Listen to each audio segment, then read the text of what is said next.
la historia del país se resume básicamente en el saqueo de nuestros recursos naturales. Si los bolivianos no hemos crecido, no hemos desarrollado, no hemos podido progresar, es básicamente porque no hemos aprovechado los recursos naturales. Y el 2005, donde con Carlos Villero estábamos diseñando el modelo económico, nos planteábamos justamente eso. No es que tenga Bolivia necesidad de extender la mano, ¿verdad?, para generar desarrollo económico, como decían los neoliberales. Esperar inversión extranjera directa, esperar endeudamiento, esperar que la plata de afuera llegue, esperar que los países nos donen plata para crecer. Cuando nosotros somos riquísimos en recursos naturales, solo que el problema fue que nunca los bolivianos gozamos de esos recursos naturales, siempre gozaron miren, desde la época de los españoles, desde la conquista, pues se llevaban el oro y la plata de nuestro país. Vinieron los parones del estaño y se los llevaron el estaño. Vinieron las transnacionales, se llevaron el gas y el petróleo del país. La historia de Bolivia es la historia del saqueo de Bolivia. Entonces, el cambio fundamental que se dio fue que los bolivianos, a partir del modelo económico, social, comunitario, productivo, con el MAS y PCP a la cabeza del presidente Evo, tomamos la decisión de crecer y desarrollarnos en base al aprovechamiento de nuestros propios recursos naturales. Bolivia está generando la nueva base diversificada, ¿no?, que va a garantizar un crecimiento sostenido. Porque cuando se estaba haciendo el modelo, alguna vez nos hemos preguntado qué pasaría si Bolivia deja de vender el gas al Brasil, a la Argentina. ¿Qué pasaría si se acaban los minerales o el gas? ¿De qué viviría Bolivia? Los neoliberales nunca se han preguntado eso, porque dejaban que el mercado resuelva eso. Y el mercado no le interesa a los bolivianos. Los que les interesa qué va a ocurrir con los bolivianos de ahora en adelante somos los propios bolivianos. Por eso es que este modelo tiene una particularidad. Este modelo sí ha pensado en el futuro, en los futuros bolivianos. Y eso es muy importante porque hoy los jóvenes deberían ser los que nos roben el modelo económico y sea su bandera, porque es un modelo económico que pensó en esta juventud y que piensa en los próximos jóvenes y en las siguientes generaciones. Estamos construyendo un país que garantice la vida de los siguientes bolivianos, lo que no se hizo en el pasado.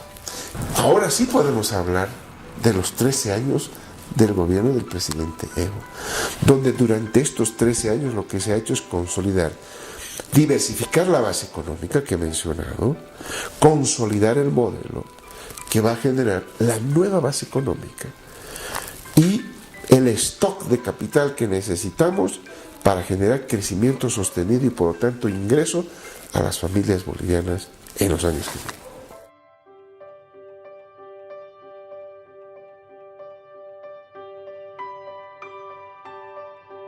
Nosotros llegamos al gobierno y estaba cerca de 5.000 millones, para hablar en términos redondos, cerca de 5.000 millones. Hicimos gestiones y las reducimos a 2.200 en el 2007. Y nadie dijo nada. ¿Ah? Nadie dijo nada de lo que habíamos reducido a 2.200 millones de dólares la deuda externa. Y ahora, evidentemente, sobrepasan los 9.000 millones de dólares. Entonces ellos dicen, nosotros teníamos una deuda de 5.000, ustedes tienen una deuda de 9.000, han duplicado la deuda externa. ¿Sí? Y eso está en los datos y está en la página web del Banco Central. Nunca se ha ocultado esa información. En términos nominales, la deuda externa hoy está sobrepasando los 9.000 millones de dólares, ¿cierto? Pero lo que no dicen los economistas neoliberales es que el Producto Interno Bruto boliviano, de 9.500 millones de dólares del año 2005, el año pasado, y hemos sobrepasado los 40.500 millones de dólares. ¿No? Eso es lo que nos dicen. Es decir, la deuda se ha duplicado, pero el ingreso del país se ha cuadruplicado. Entonces, por eso sucede este fenómeno. Los organismos internacionales y los economistas, cuando queremos analizar si un país está altamente endeudado o no, hacemos exactamente el mismo trabajo que hace un oficial de créditos en un banco. aquí está el elemento que la gente tiene que tener, un elemento muy sencillo. En el momento que los organismos internacionales, en los mercados internacionales, a un país le digan, mire, usted ya no puede acceder a créditos de nosotros, paren las orejas porque ese país ya está sobreendeudado. En cambio, ¿qué ustedes ven todos los días en los periódicos, en los medios de comunicación de nuestro país? Nuevo crédito para Bolivia.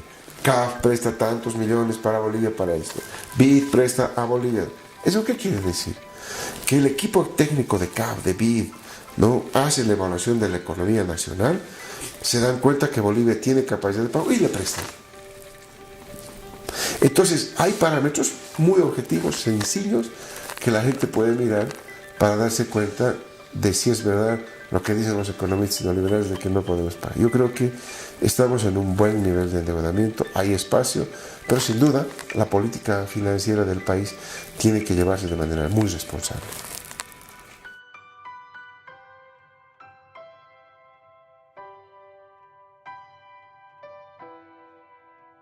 En los años en que se paga el segundo aguinaldo, la economía se dinamiza, por supuesto. Porque en el Ministerio de Economía, esa vez que estuve ahí, hicimos encuestas a la gente para saber en qué iba a utilizar su segundo aguinaldo. Queríamos saber. Y entonces la población, claro, como a muchos, el primer segundo aguinaldo sorprendió. Pero el segundo ya no. Y cuando se hicieron las encuestas, hubo inclusive un cambio muy racional de consumo por parte de la población. En el primer año, mucha gente dedicó el segundo aguinaldo a pagar sus deudas, ¿no? A pagar sus deudas que tenía el banco, con los amigos. Segundo, a guardar platita para las inscripciones escolares, los útiles escolares, uniformes y todo lo que se pide al inicio de año. Fue otro de los elementos a donde se destina el segundo aguinaldo, ¿no? Y así podemos ver varios. Luego, el segundo año, ya hubo una modificación en la conducta de la gente. Seguía siendo educación la prioridad, pero luego vinieron ya electrodomésticos, vinieron muebles, ¿no?, en la casa. Entonces el segundo aguinaldo las familias lo estaban utilizando para mejorar la vivienda, y eso tiene varios componentes, tanto importados como nacionales, porque si yo quiero hacer un nuevo ropero, un nuevo velador, un nuevo escritorio, hay carpinteros, hay madera boliviana, se mueve la economía y se inyecta recursos en la economía, y por supuesto esto genera un dinamismo que es importante para la economía. Entonces queda absolutamente claro que ese dinero no se queda en el bolsillo de la gente. La gente le da un uso a esos recursos, y lo que quiere decir que se mueve ese dinero en la economía, que al final va a parar aquí. ¿Quién le vende la madera? ¿Quién le vende los clavos? ¿Quién produce X o Z producto? ¿O quién importa al final un refrigerador son los empresarios? Al final, esto es más ventas, que significan más ingresos, más utilidades del empresariado, y del micro y del pequeño, del artesano, como estamos explicando en esta fase. Entonces, yo creo que en esa discusión que hemos visto en los últimos meses ahí sobre el segundo aguinaldo en los medios de comunicación, nunca se puso en evidencia el efecto multiplicador que tuvo esto.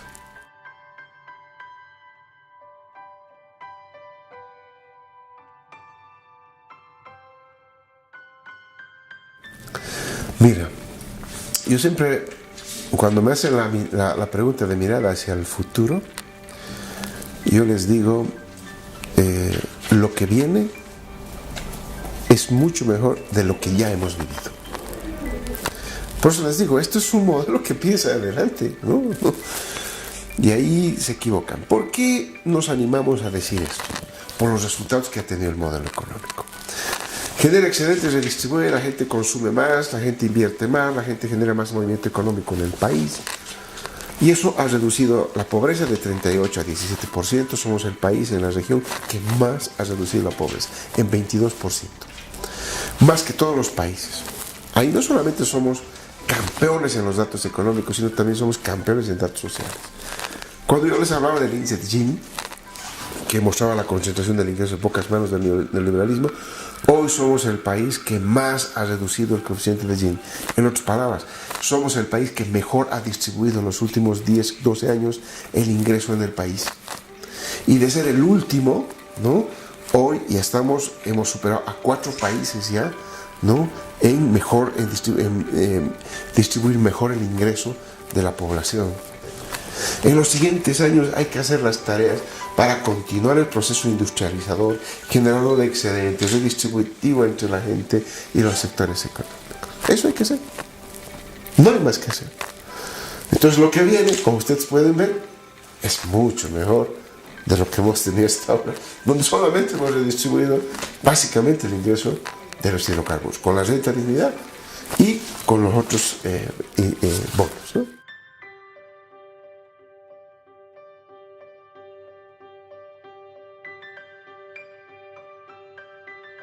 El modelo neoliberal dolarizó la economía para controlar la inflación. El modelo boliviano, el modelo económico, social, comunitario bolivianiza la economía para controlar la inflación. Con la bolivianización lo que hemos hecho es sacar de la cabeza de la gente el dólar y hemos puesto lo que corresponde el boliviano. Porque si usted se va a Chile, pregunta cuánto cuesta esta casa. Esta casa cuesta pues 3.400 millones de pesos chilenos, le dicen. ¿Cuánto cuesta esta casa en Brasil? Le van a decir, cuesta 5.600.000 reales. El brasilero, el chileno no piensa en dólares, no razona en dólares. Piensa, y además usted está con dólares en Sao Paulo, quiere meterlo a la cárcel pensando que es narcotraficante. ¿Ah?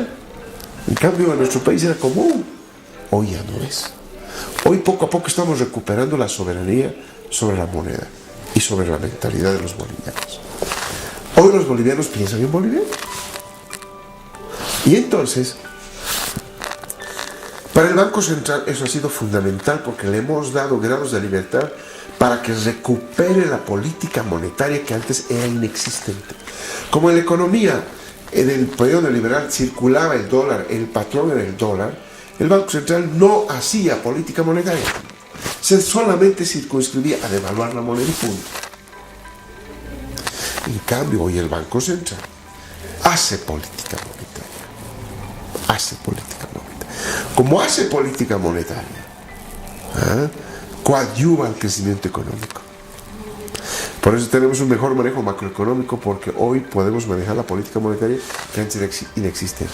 Hoy manejamos la política fiscal porque hoy tenemos mejores espaldas para hacer política fiscal que en el pasado. Por lo tanto, si el Banco Central hoy controla la política monetaria, no, la inflación está controlada, porque una de las principales funciones que le damos a la política monetaria es la inflación. El Banco Central está preocupado por eso. Y periódicamente con el Ministerio de Economía se hace la evaluación, se determina políticas económicas para mantener una inflación muy controlada. Y aquí es un elemento central. Bolivia acabó el año pasado con 1.51% de inflación. Es la segunda inflación más baja de la región. ¿No? Nos gana Ecuador con menos de 1%, pero Ecuador es una economía dolarizada. No circula el sucre, circula el dólar. O sea que nosotros, de las monedas soberanas, somos la primera inflación más baja de la región. Muy lejos de Argentina, 50%, y otros países.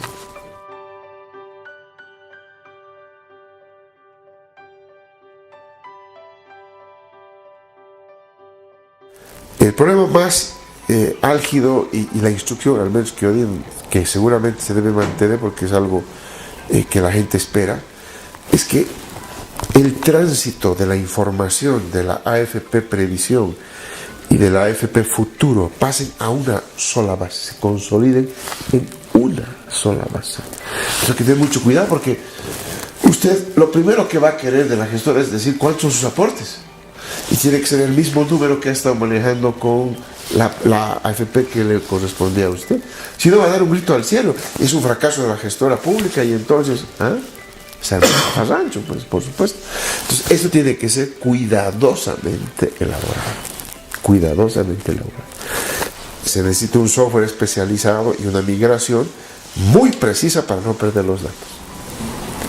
Entonces, esa es la tarea, el desafío más importante.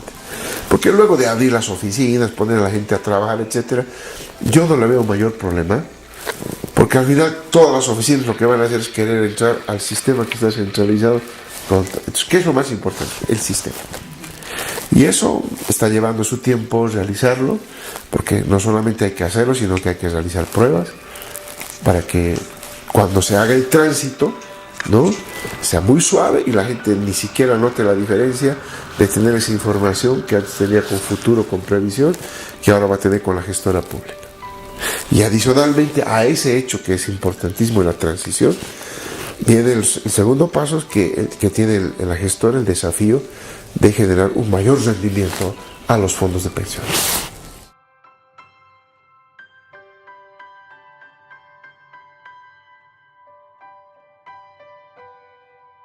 Parte del SUS se encuentra garantizado, ¿no? Se encuentra garantizado, por eso es que yo entiendo por qué la gradualidad que ha planteado el actual Ministerio de Salud en el servicio del SUS, porque vamos a empezar con, me imagino, está pensado así, con las enfermedades, las dolencias que tienen los recursos que en ese momento ya estábamos separando para hacer el programa de salud, ¿no? Y que se va a ir, yo entiendo, gradualmente avanzando y simultáneamente tiene que irse garantizando los recursos. No es solamente dinero lo que hace falta.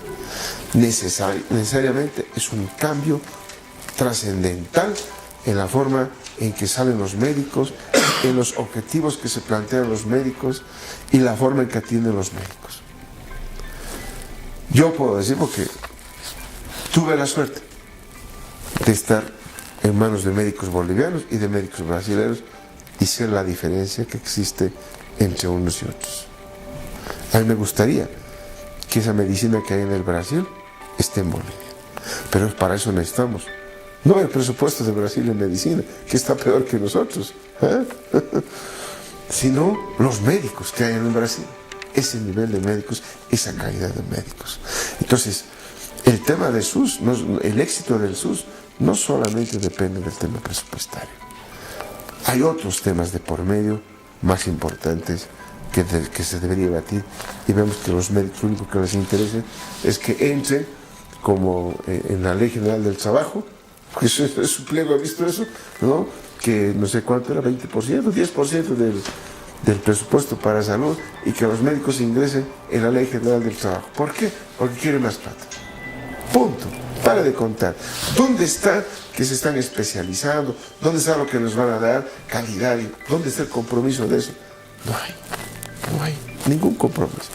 Eso me recuerda al acuerdo que firmaron entre choferes y el alcalde de Villa, cuando nos subieron la tarifa de unos 52 bolivianos, sobre pretexto de que iba a mejorar la calidad de los minibuses, calefacción, wifi, estaba esperando de los minibuses.